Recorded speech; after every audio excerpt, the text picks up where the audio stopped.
following the social media pages, you'll know that today's conversation is one that is deeply inspiring, which courageous and filled with heart. Joining me in studio live is someone who's currently holding the nominated title of Miss Shapely Australia Regency 2026. Lauren is also a passionate mental health advocate, the founder of Mental Health Matters Australia, and someone using her voice to create change and representation. And Lauren lives with schizoaffective disorder and autism spectrum disorder as well. And she'll be talking and bringing awareness about this as well. And it is so important to have representation on a bigger stage. So she'll be joining in July. She'll be traveling to Texas to represent Australia at the Regency International Pageant. So good morning, Lauren. Welcome to Mindful Moments. How are you? Good morning. I'm good, thank you. How are you? I'm really well, thank you. And you look really beautiful this morning. Thank you. And I want to ask you, Lauren, can you share your journey into becoming Miss Shapely Australia Regency 2026 and what inspired you to step into the pageantry world? Well, I started pageantry officially in 2022. I had a lot of friends who did it, but I always thought that someone like me couldn't do it.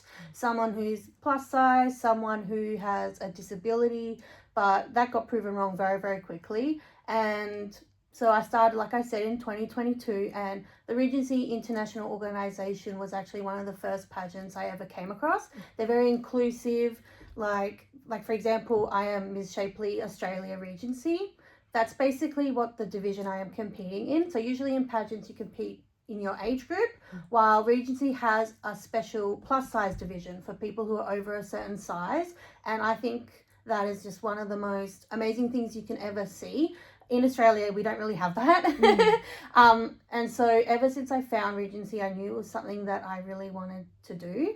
So it's been a few years, and now this year I finally get to take part. So I'm so excited to go to Texas for the first time and represent Australia in the Regency International Pageant. Oh, that's wonderful. What I love about this is the reminder coming that you don't have to fit into a mold to shine and embrace who you are authentically. So good on you for putting yourself out there as well. And a little reminder to my listeners, the moment that you stop shrinking yourself to fit in expectation and you truly start to, that's when you truly start to shine.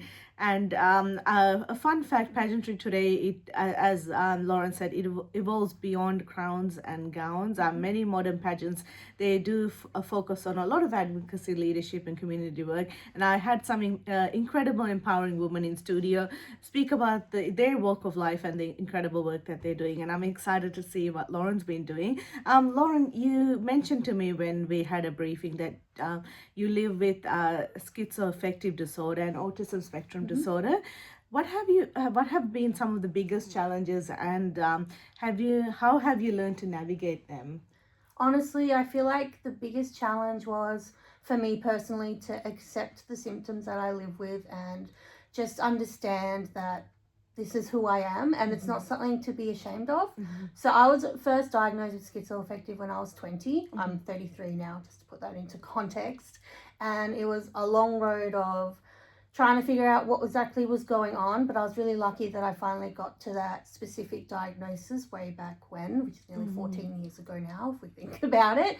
And the autism diagnosis was something that I knew, everyone around me knew I had it, but I just didn't have it written on paper. And it was actually a pretty fresh diagnosis that I received at the end of last year, so I was pretty lucky to get that. And I find that the biggest thing is, again, trying to work around your symptoms and know your limits and understand that it's not something to be ashamed of.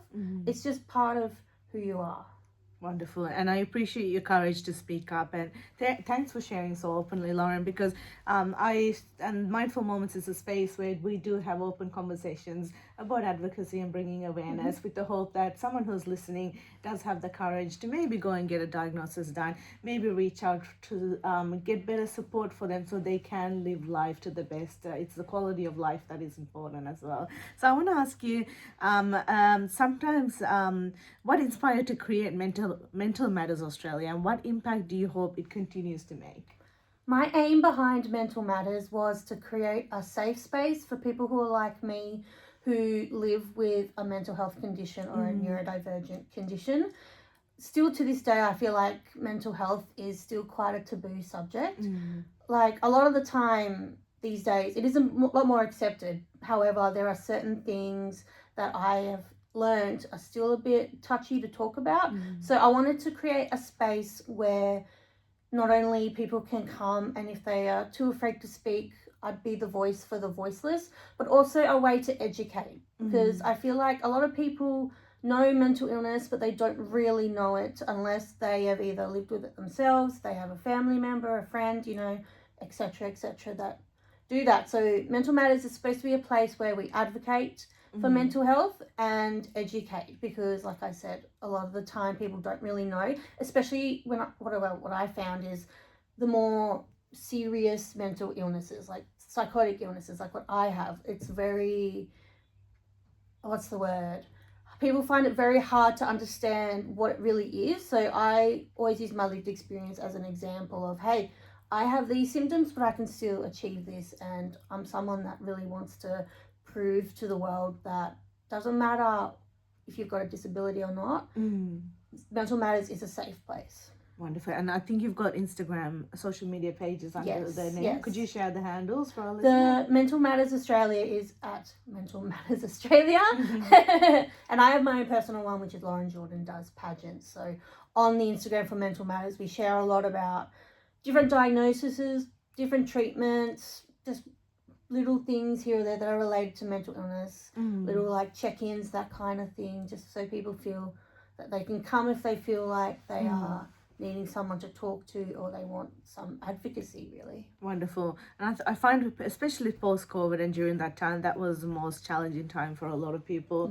And it has been difficult for people to come out and speak up about mental health awareness or any challenges that they're facing. So thank you for creating a safe space for that conversation, and I wish you all the best for that advocacy as well. Thank you. And I want to ask you, in your advocacy work, what are some of the most common misconceptions about mental health? You've shared a little bit, but anything that you are trying to change in the work that you're doing? I guess the one thing I'm trying to change is to prove to people that people who live with a mental illness are not, air quote, crazy. They're not dangerous. A lot of the time people with mental illness are the victims, not the ones being the dangerous side. And I feel that people who are like me, who live with an illness similar to me or not similar to me, because mental illness is so broad, there's so many. It's a spectrum, just like autism, it's a spectrum. And I feel like a lot of the time it's a scary place. So I feel like for me, my main thing is I want to show that it doesn't matter if you've got a label or not. It's a label, but it's a diagnosis and it's a part of you, and you shouldn't be ashamed of it. Yes, definitely. And I think education, as you said earlier on, and empathy go hand in hand when it comes to this situation. And we do need more individuals like you with lived experience who do share their experience in a compassionate way so others understand as well. And as you said, it can be a daunting space, especially when you get diagnosed at the start. But there is help out there. It is a step-by-step concept. Maybe it'll be putting in your plan on the calendar so you can visually see the end goal, which you can achieve, which is better support. So it is so important that you do go out there and get professional help and get support so you can live a better quality of life. And Lauren, as someone representing Australia internationally in Texas, what message do you hope and share with the world about identity, inclusion, and mental health awareness? I guess at the end of the day, if you have a dream, if you have something you want to achieve, I want to prove that you can do it. Like, I will be honest, back when I was first diagnosed with schizoaffective disorder, my life looked very, very different. I was in and out of hospital a lot, tried so many different medications, different therapies, even had ECT treatment at one point, and my life and my outlook looked pretty dull. But now over time, I've felt I can use my lived experience as momentum to achieve what I want to achieve. And in life, my main thing I want to achieve is to show people that you can have a disability and still achieve what you want to achieve. Like I said, I have schizoaffective disorder, so that means I have symptoms of schizophrenia. So that does mean like the hallucinations can be there, delusions, etc., and I can still get up on stage and walk in heels in a gown while still experiencing these symptoms, and showing people that it doesn't matter and that I can achieve it, and so you can achieve it. So wonderful. that's pretty much, yeah. And Lauren, you're not representing Australia, you're representing resilience, inclusion, and authenticity as well on a global stage. So I do wish you all the best for it. And Thank you. I want to say to my listeners, never underestimate the power of someone who turns their pain into purpose, because they have gone through a lot to come out of it. And time can be slow during those early stages, but it is okay to pause, get the help, and slowly make your way through the phase that you're experiencing. And Lauren, how do you balance your personal well-being while managing the advocacy work, public expectation, and of course the pageant commitments as well? Having really good time management, honestly. Being able to write down, plan ahead what you're doing will really helps, but also having a support system behind you. I have a really great bunch of friends. I have my family that are behind me every step of the way, that if I'm having a bad day, I just go to someone and have a debrief or something. Just having people behind you that support you and understand you, know your limits. That's probably the biggest thing I find. Wonderful. And it's important that you do have the positive people in your life as well who do uplift you as well. And relationships are so important as well, that they do not drain you, but they do inspire you. So I want to ask you, what advice would you give to someone who feels limited by their diagnosis or life circumstances, but they do want to pursue big dreams, especially on global stages? Go for it.